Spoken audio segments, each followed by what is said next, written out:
Today we begin with the tenfold skill in giving attention. So the first set of instructions is the recitation. First verbal recitation, and then mental recitation, and then view them as to color, as to shape, as to direction, as to location, as to delimitation. And these are called the sevenfold skill in learning. So first we have to learn the meditation subject. And now come the tenfold skill in giving attention. So they are: 1, following the order; 2, not too quickly; and 3, not too slowly; 4, warding off distraction; 5, surmounting the concept; 6, successive living; 7, absorption; and 8 to 10, the 3 discourses or 3 suttantas. So first, following the order. So from the time of beginning the recitation, attention should be given following the serial order without skipping. So you must go from 1 to 32 and then back from 32 to 1. So you are not to skip any one of them when you recite. And the second is, when you recite, you are not to do too quickly. Because when you do it too quickly, you will not remember them. Like a man when going on a journey, even if he has already done that journey out and back 100 times rapidly without taking note of turnings to be taken and avoided, though he may finish his journey, he still has to ask how to get there. We may be going to a place many times, but we may not know how to go there, especially when we are not driving. So you have to go not too quickly so that you remember all of them.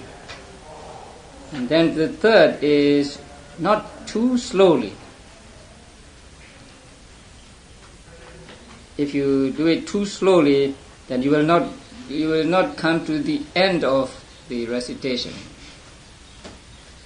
Just like a man who loiters on the way among trees, rocks, pools, etc., will not finish the journey in the day. So a meditator gives his attention to the meditation subject too slowly, he does not get to the end, and it does not become a condition for distinction. A condition for distinction means a condition for progress. And distinction here means progress in meditation, including the realization of truth. The Pali word is visesa, and this word is used many times with regard to meditation. So it means something new or something special. That means when we practice meditation, we discover one thing after another, and these discoveries are called visesa or special. Before we practice meditation, we did not know about, say, breathing or parts of the body. Then after we practice meditation, we get samadhi or concentration, and so we begin to see things differently from when we did not meditate. So these are called distinctions or special attainments or something. So this word will appear again and again in this book, and always it is translated as distinction in this translation. So if we go too slowly, then we will not reach to the end of the meditation, and so it will not become a condition for progress, a condition for realization of truth. And then warding off distraction. He must ward off temptation to drop the meditation subject and to let his mind get distracted among the variety of external objects. So he must pay attention to the parts he is concentrating on, not let his mind to be distracted to other objects. And when mind is often distracted, then you will not get to the stage of realization. And here it is compared to a man going on 1 foot wide cliff path. So he must be very careful and he must not be distracted, because if he is distracted he will fall down into the cliff, off the cliff, and then he will die. So he should give his attention to warding off distraction. And then surmounting the concept. These name concepts beginning with head hairs, body hairs must be surmounted, and consciousness established on the aspect repulsive. Now, in the beginning, we cannot avoid concepts because we live in the conventional world and we have to use conventional terms like head hairs, body hairs, and so on. And in the beginning, we will be seeing the hairs, nails, teeth, skin, which are called concepts. But we have to surmount, we have to go beyond the convention, beyond the concepts. If we just see the hair, body hair, head hair, body hair, nails, teeth, skin, and so on, if we just see the appearance or picture of these parts, we will not get the notion that they are repulsive. And the purpose of this meditation is to arouse repulsiveness of these parts. So we have to go beyond the concept of head hairs, body hairs, and so on. So when a person begins to meditate and after some time he gets enough concentration, he will be able to surmount the concept and establish his mind on the repulsiveness of these parts. So we have to see, or we have to arrive at repulsiveness of these parts, not just stop at, not stop at just the parts, not like learning these parts, but trying to see repulsiveness in these parts, not like medical students.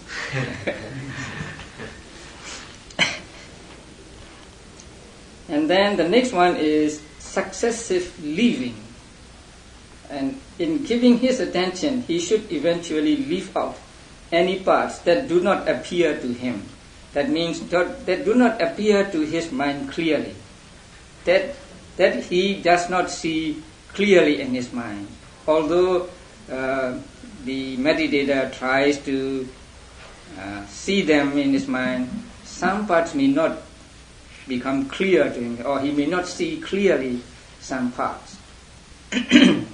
So his attention, in giving his attention, he should eventually leave out any parts that do not appear to him, that is, to him clearly.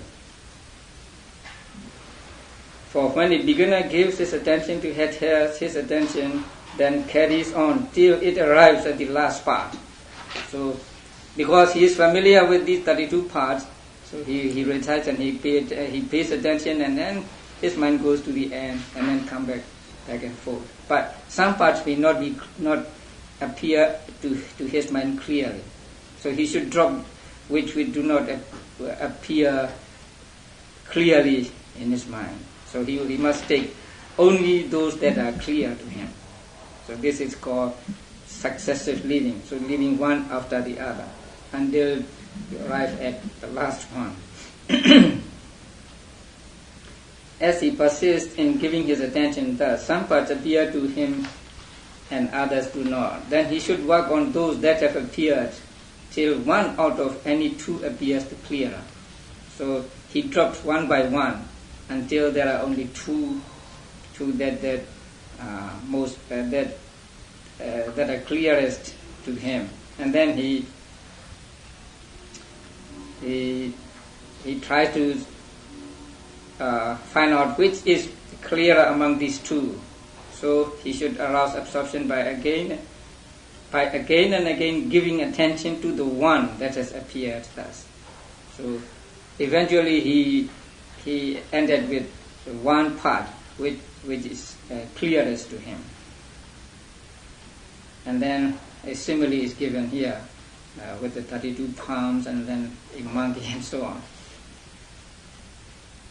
And also another simile is given in paragraph 70. A monk going for alms round in a village where there are 32 families or 32 houses. So here, alms food eater simply means a monk who goes for alms round. Most monks in the olden days and even now go for alms every morning. So such a monk is called here alms food eater. But actually, whether a monk eats at the monastery food brought by his devotees, or he goes out collecting alms in the village, he eats alms food. So every monk is an alms food eater. But here, alms food eater really means a monk who goes out for alms. Or I do not want to use the word beg, because monks do not beg. Although the word bhikkhu, the Pali word bhikkhu means one who begs. Here begging means just going around the village silently, and whatever is given to him he accepts. He does not say, please give me food or something like that. That is not allowed for monks to do. So the alms food eater really means a monk who goes for alms in the village every day. So he might go to a village with 32 families, and then he got lots of alms at the first house, then he will drop one house. If he gets 3 lots at one house, he will drop another house, and so on. And on the third day, he got his bowl full at the first house, then he will not go any further. He will he go to sitting hall. So these are the similes. In the same way, a meditator must go through these 32 parts and then drop one by one that are not clear to him. Now, in the application of this simile, in paragraph 71, the 32 aspects are like the village with the 32 families. The meditator is like the alms food eater. The meditator's preliminary work is like the alms food eater's going to live near the village. Actually, living near the village or living depending on the village. What do you say there? Say, I live in a monastery, but I depend on this village for my food. How do you say that? Living depending on the village, or what do you say? Relying. But? Relying on relying, yes. Relying on the village for support.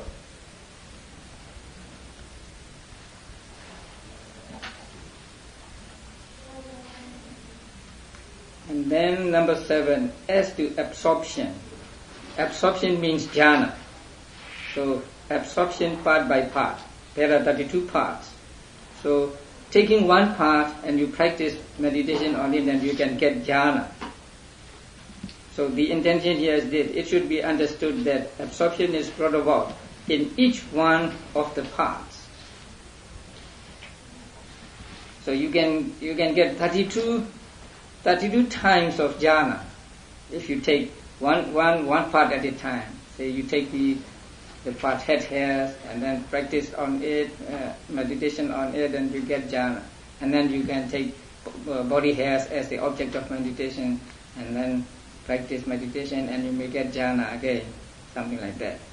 So at the end of it, we have a story of a monk who gained jhana, dwelling on all the 32 parts. And the 3 sudantas. Now, a yogi must study these 3 suttas, the 3 discourses. And they are from the Sutta Pitaka, a collection of suttas. Namely, those on higher consciousness, that is one sutta. On coolness, that is another sutta. And on skill in the enlightenment factors, that is still another sutta. As they have published the linking of energy with concentration. So the first sutta is, because there are 3 signs that should be given attention from time to time by a bhikkhu, intent on higher consciousness. Higher consciousness here means shamatha and vipassana. Both. Yeah. So a monk who is intent on higher consciousness, that means who is practicing samatha meditation or vipassana meditation, should give attention from time to time to these 3 signs. The first is the sign of concentration. Now, the sign of concentration really means just concentration or the object of concentration. In the sub-commentary, it is commented that sign of concentration simply means concentration. Pay attention to concentration. Or the object of concentration. And the sign of exertion, the same thing. Here, the sign of energy or the sign of effort should be given attention from time to time. And the sign of equanimity, the same thing. Equanimity itself or the object of equanimity should be given attention from time to time. Because if a bhikkhu intent on higher consciousness gives attention only to the sign of concentration, then his consciousness may conduce to idleness. Now, too much concentration causes idleness. Something like lethargy or sometimes sleepiness. Is that both for Vipassana and Shamatha, or is it just Shamatha? Both for Shamatha and Vipassana.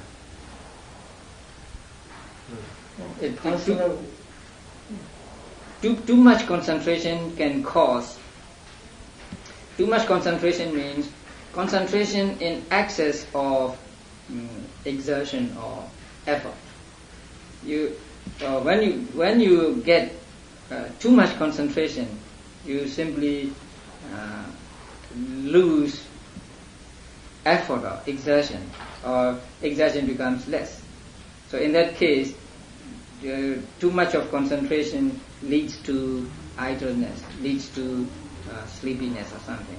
You are not tired, but you feel sleepy, or you feel what do you call that? Lethargic or something like that. So too much concentration is actually as bad as too little concentration, because as we have learned in the previous chapters, they must be balanced. The 5 faculties must be balanced when we practice meditation, and especially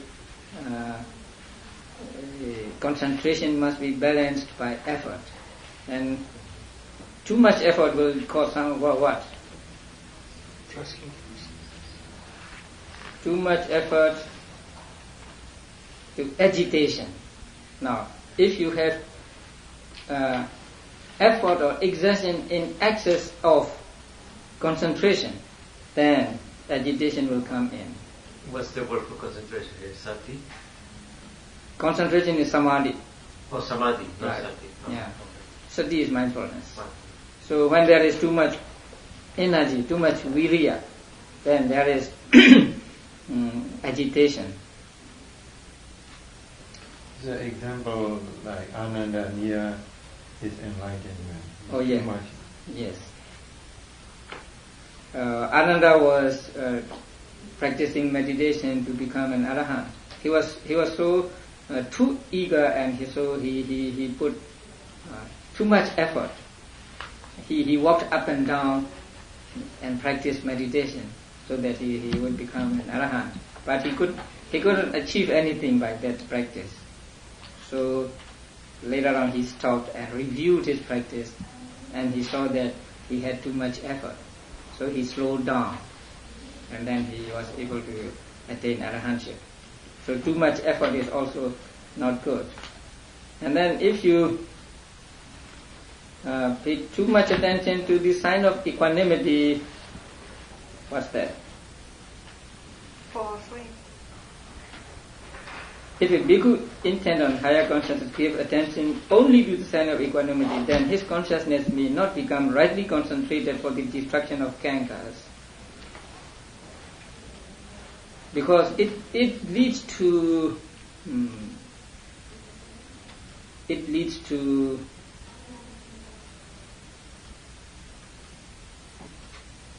how to call that? Delusion. It leads to not knowing, ignorance. Because equanimity is close to ignoring. So when you ignore something, you become ignorant. But equanimity is not ignorant, actually.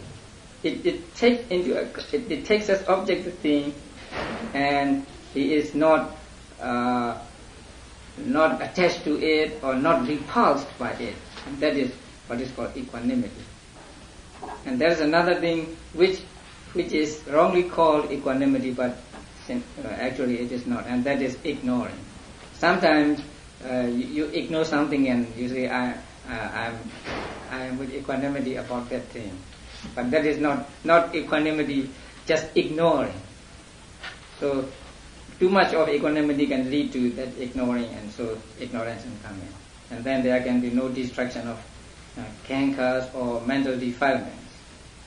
So a monk should pay attention from time to time, sometimes to the sign of concentration, sometimes to the sign of exertion, and sometimes to the sign of equanimity.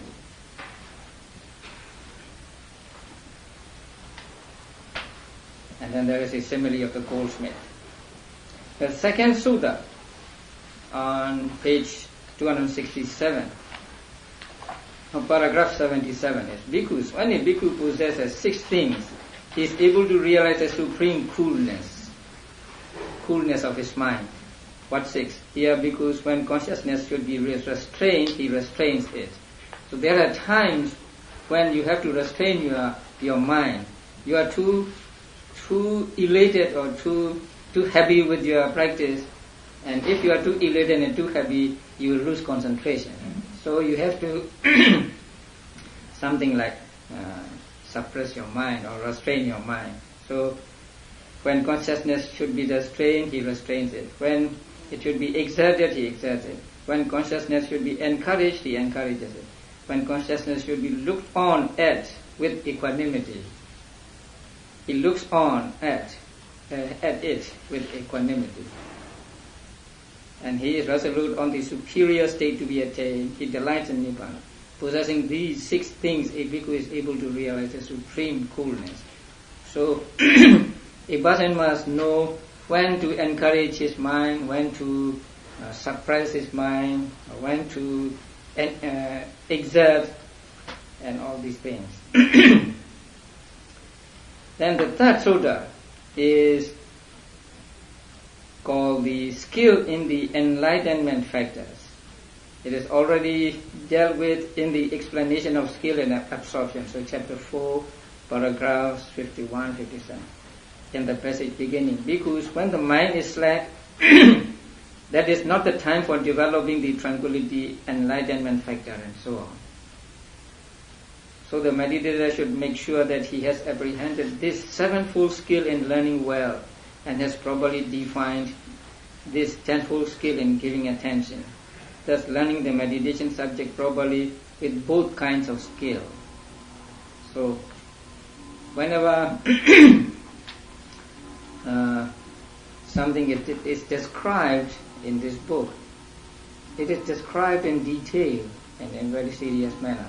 So before you practice this meditation, first you have to learn the 32 parts by heart and then recite, and then you have to learn these skills in learning and skill in practice. So now comes the real practice.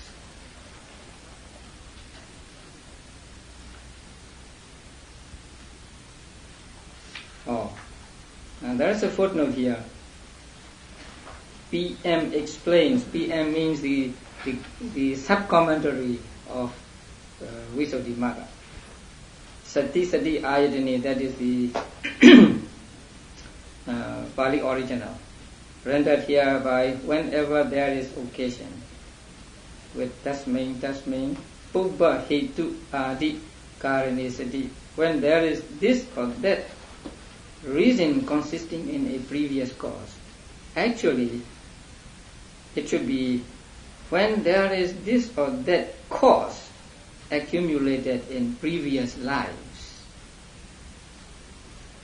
Not previous cause, but accumulated in previous lives. It is something like a parami or paramita. A paramita? Yeah. We call paramita the accumulated experience through the previous lives. Perfections, right.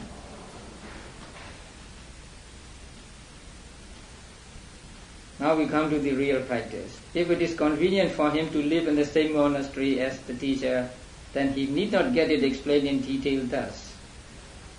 But as he applies himself to the meditation subject after he has made quite sure about it, he can have each successive stage explained as he reaches each distinction. So as he reaches each stage, he may go to his teacher and ask about the other aspect. One who wants to live elsewhere, however, must get it explained to him in detail in the way already given. And he must turn it over and over, getting all the difficulties solved. He should leave an abode of an unsuitable kind as described in the description of the earth cassette and go to live in a suitable one.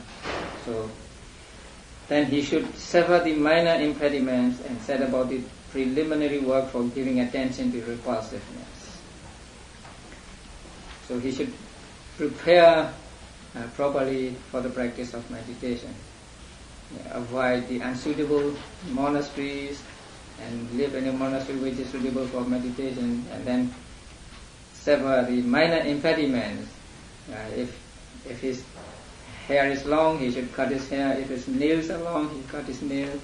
And if his robes are soiled or dirty, then he should wash them, clean them, and so on.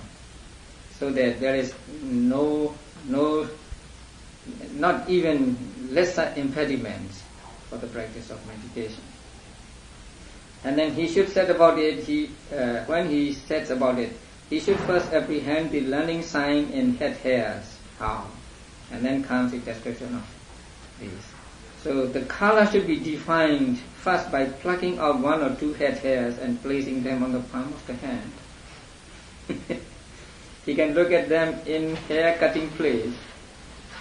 That means in the monastery we cut hair of each other, and so the cut hair may still be at that place. So you can go there and pick up a hair or two and look at them.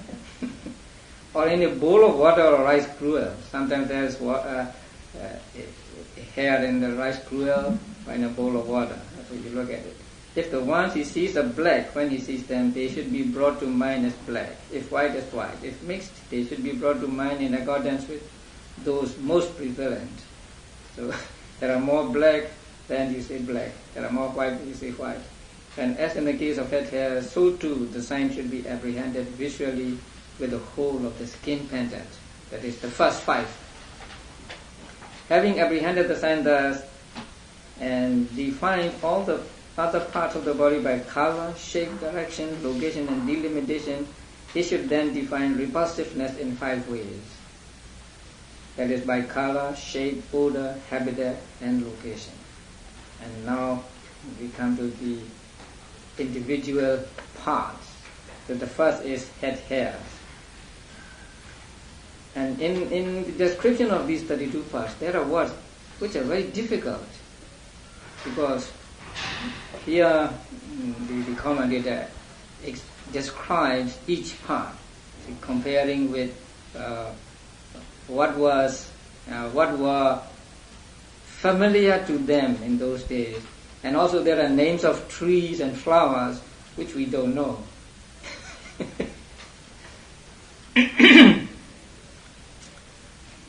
So let's see the head hairs. Firstly, head hairs are black in their normal color. So the color is black, normal color.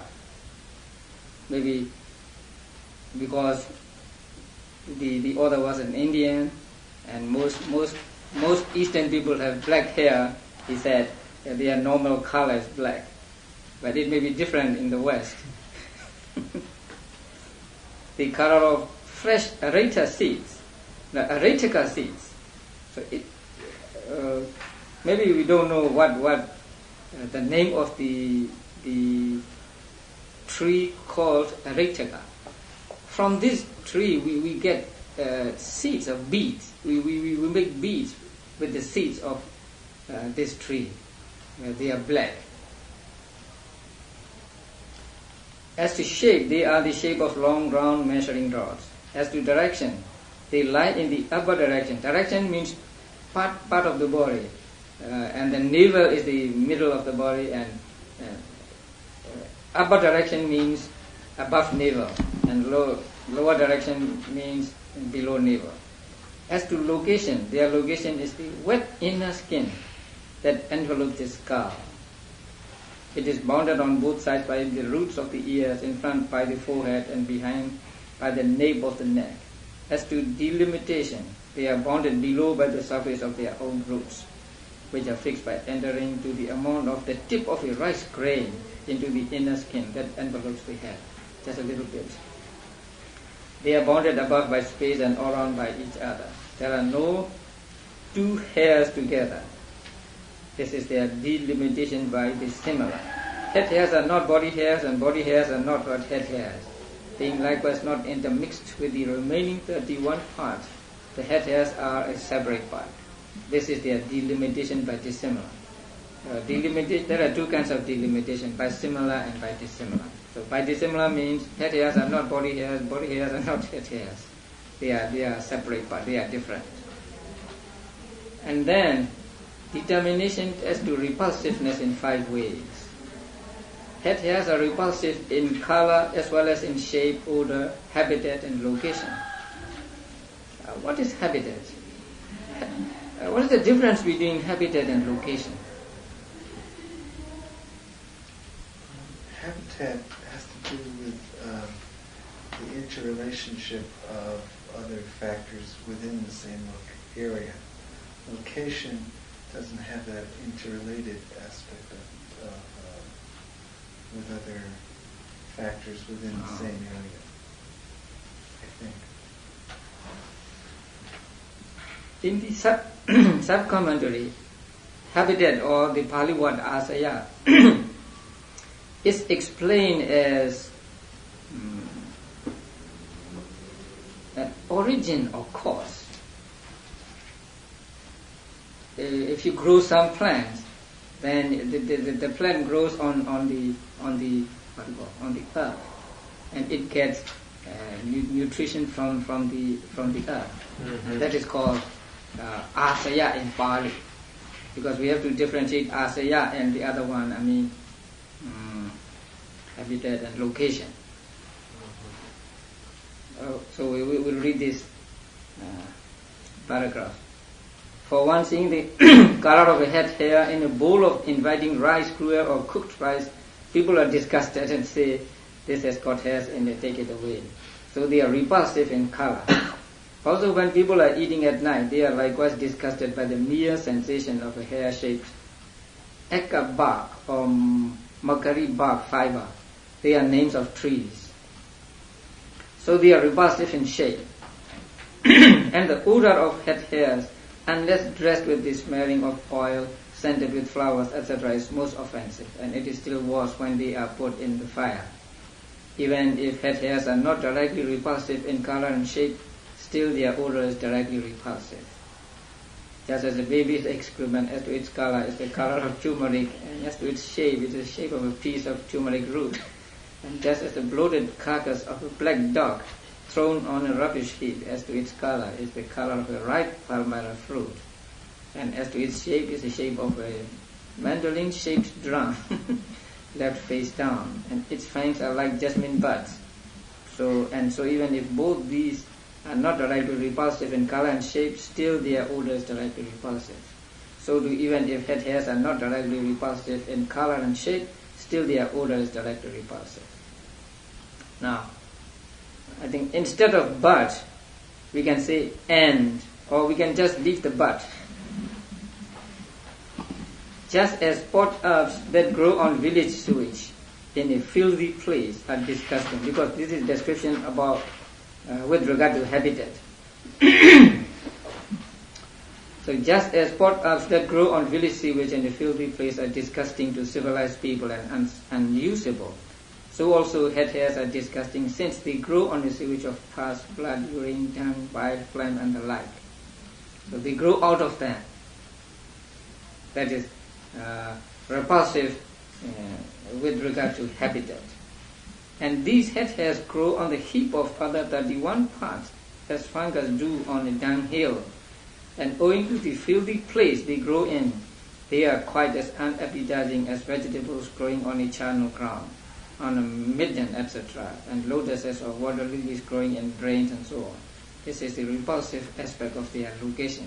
So their location is repulsive, and also their habitat or their origin is repulsive. So repulsive with regard to origin and repulsive with regard to location. As in the case of head hairs, so also the repulsiveness of all the parts should be defined in the same 5 ways, by color, shape, odor, habitat, and location.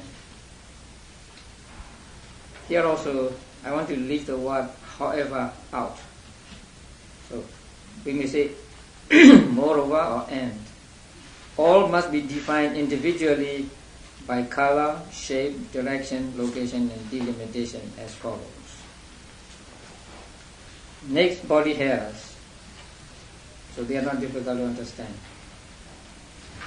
Head hairs, body hairs, nails also. And then teeth. There are 32 bones in one whose teeth are complete. Is that right? Yes. 32 teeth? Yes. Oh. They two are white in color, as to shape they are of various shapes, and then described. So these descriptions are like a textbook of anatomy. Then the next one, skin. And here the skin means inner skin, not the outer skin. Because the inner skin envelopes the whole body. Outside it is what is called the outer cuticle, which is black, brown, or yellow in color. And when that from the whole of the body is compressed together, it amounts to only as much as a jujube fruit, a small fruit, the fruit kernel. So, what is outermost is not called skin. It is called cuticle. And under that there is skin.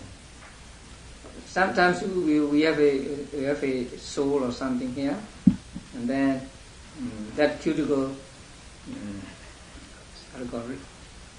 become removed, and then there is skin out. Like the pig, when a pig is killed, you put it into the hot water, they brush the outer skin cuticle, and the skin becomes white. Oh, I see. Yeah. They also say that another, to make it more repulsive, that the cuticle is dead, all this, what we call skin, what we see, is dead. That is said in another commentary. I don't know. It's Actually, outermost sheet. Yeah. Leukodama is the real skin. There is no pigmentation. Loss of pigmentation, loss of cuticle becomes leukodama, and leukodama is in white color. That is the actual skin. Oh. So it is here it is that the skin is white color. But as to color, the skin itself is white, and its whiteness becomes evident when the outer cuticle is destroyed by contact with the flame of a fire or the impact of a blow, and so on. So when you cut the cell, and you see the white color there. And then about 5 lines down from paragraph 94, we have the skin of the thighs is the shape of a long sack full of paddy.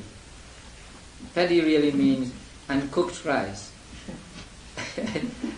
without husks.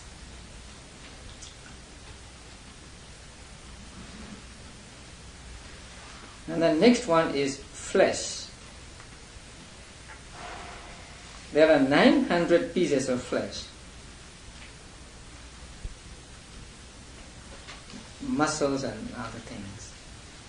As to color, it is all red like king sugar flowers. As to shape, the flesh of the cow to the shape of cooked rice and the palm leaf bag, and so on. And then sinews. There are 900 sinews.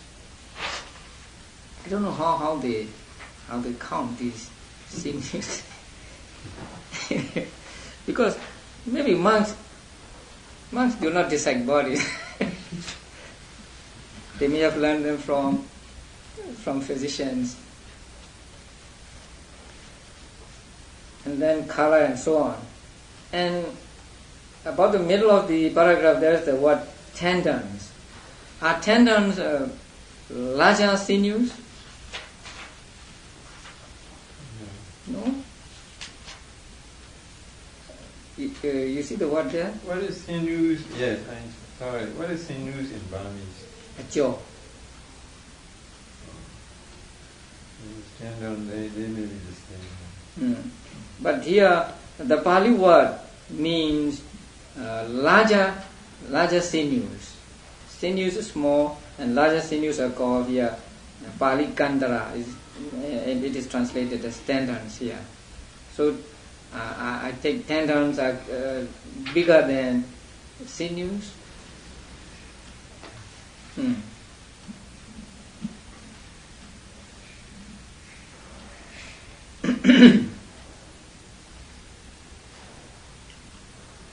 And the next one is bones. And there are, excepting the 32 teeth bones, these consist of the remaining number of bones. Did you add them up? Did you get 300? I did. So they are 300. It's correct. So 64 hand bones, 64 foot bones, 64 soft bones dependent on the flesh, 2 heel bones, then in each leg 2 ankle bones, so they become 4. 2 shin bones, 4. 1 knee bone, 2, and 1 thigh bone, 2. And then 2 hip bones, 18 spine bones. Are there 18 segments in the spine? What do you call them in the spine? Vertebra? Vertebrae? Are there 18? No. I'm asking him because he's a doctor. Yeah, they exclude the terminal bones, the major components, maybe 18. Oh. I forgot anatomy. So, because the tip of the bones are compact together and they are regarded as only one bone. Like pinyong, they are collected. called coccyx or something. Coccyx. They are not included in the body. Right. So they may be included here. So 18 spine bones, 24 rib bones, 14 breast bones, 1 heart bone, sternum, 2 collar bones, 2 shoulder blade bones, 2 upper arm bones, 2 pairs of forearm bones, 7 neck bones, 2 jaw bones, 1 nose bone, 2 eye bones, 2 ear bones, 1 frontal bone. What's that? Occiput bone. I don't know. And sensibut bones. So there are exactly 300 bones. Now, the Pali does not mean exactly 300, but it means about 300. So we should correct exactly to about. So there are about 300 bones. Are these figures from Pali or from Atthagata? From the commentary, Or from not from the Pali. Now, if you go back to page 201, please go back to 201. 201.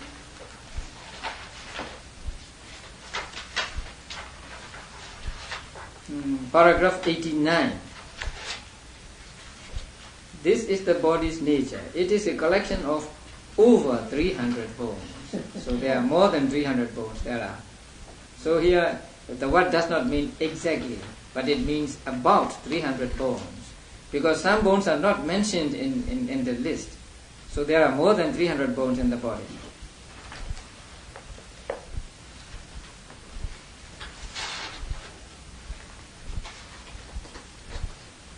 And then, the bones are described in detail. And then the next one is bone marrow. This is the marrow inside the various bones. As to color, it is white and so on. It's not difficult to understand.